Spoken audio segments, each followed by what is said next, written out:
And that's why in the Arabic language we separate between shukr and hamd. We thank people, we are grateful to people, we offer gratitude to people for their services. But no one is offered thanks upon a platform of sincere love and exaltation. Because no one will benefit you the way Allah subhanahu wa ta'ala has benefited you. And even those people who help you and benefit you, they have benefited you because of the will of Allah subhanahu wa ta'ala to benefit you. So in reality, the thanks and gratitude that you show to the creation and the thanks and gratitude that you show to the Creator has to be fundamentally different by design.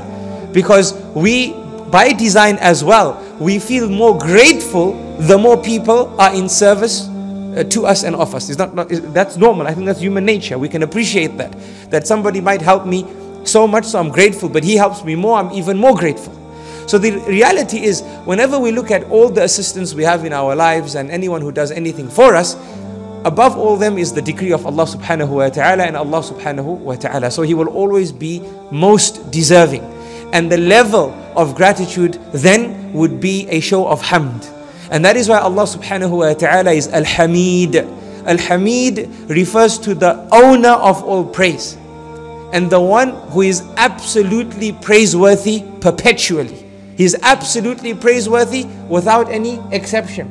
And perpetually, meaning there's never a time when this quality of being the owner of praise can be removed from Allah subhanahu wa ta'ala. And that is why in Surah Al-Fatiha we say Alhamdu Lillahi Rabbil Alameen. And according to some of the scholars of tafsir, they have highlighted this lam to be a lam of tamlik, that Allah subhanahu wa ta'ala is the owner of all praise. Say alhamd, all praises belongs to the owner of praise, Allah subhanahu wa ta'ala. And we benefit from this in that we understand that Allah is Al-Hamid, whether we praise Him or don't praise Him or remember to praise Him or forget to praise Him, it doesn't change His reality. And some scholars have said the salam denotes a different meaning, the meaning of ikhtisas and specialization or association, which would then mean that Alhamdulillah, Allah subhanahu wa ta'ala is the most deserving of praise. Right? And both meanings apply to Allah subhanahu wa ta'ala by looking at both of these realities. So Allah subhanahu wa ta'ala is the owner of praise and He is Al-Hamid. And hamd is a concept that happens when you show sincere love and exaltation.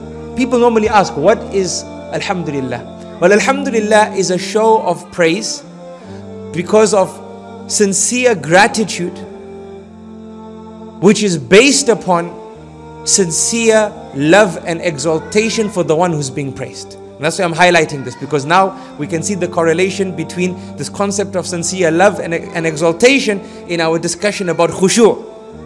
Right? That we do find people submissive and serene in other matters. But when we talk about it from a salah perspective, we're talking about the subtlety of your heart and your flow and your presence. Why? Because of your knowledge of who you're standing in front of, the Lord of the worlds, Allah subhanahu wa ta'ala, who's done for you what no one can do for you. So it is a servitude and quietude and submissiveness and serenity that is based upon a function and platform of sincere exaltation and love. So this is what khushu' means, brothers and sisters, in Islam. And this concept of